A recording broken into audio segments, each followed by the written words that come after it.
4 August ছিল ধূমকেতু trailer launch অনুষ্ঠান।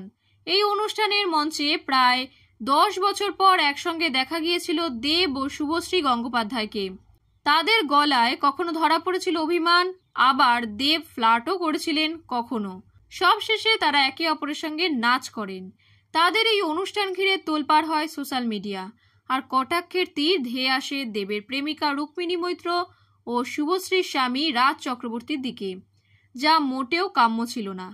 এবার সেই ব্যক্তিগত আক্রমণ নিয়ে মুখ খুললেন দেব। অভিনেতা বলেন, এই ঘটনা খুবই দুঃখজনক।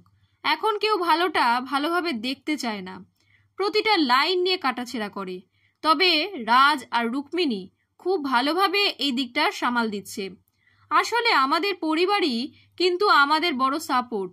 আমি শুভশ্রীকে শ্রদ্ধা করি, আমি চাই ও ভালো থাকুক। একটা ছবি বা প্রমোশন এটা বদলে দিতে পারে না, আর আমরা এমন কিছু করিনি যার মূল্য হবে এটা।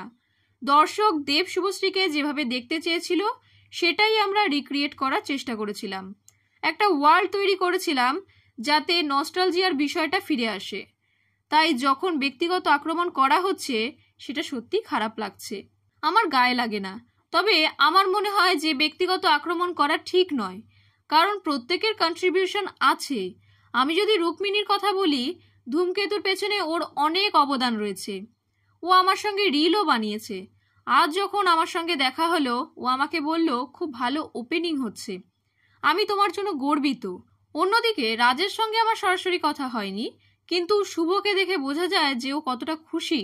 আর পরিবারের সাপোর্ট না পেলে ওই আনন্দটা আসে না। কিন্তু সোশ্যাল মিডিয়া থেকে এর থেকে বেশি আর কি আশা করা যায়? আসলে মানুষকে নিয়ে যত বিরূপ মন্তব্য করবে তত এদের ফলোয়ার বাড়বে, কিন্তু এই ফলোয়ার নিয়ে লাভটা কি? আমি জানি নেগেটিভ জিনিসও অনেক দূর পর্যন্ত যায়, তবে পজিটিভ বিষয়ের একটা ভিত্তি আছে, একটা আনন্দ আছে। কম শেয়ার হলো, কম লাইক হলো, কিন্তু তার মধ্যেও একটা আনন্দ আছে যে আমি কোনো নোংরামি করলাম না। আমরা এত ঝগড়া ঝামেলা মিটিয়ে ওদিন মঞ্চে ছিলাম, এখনো আছি।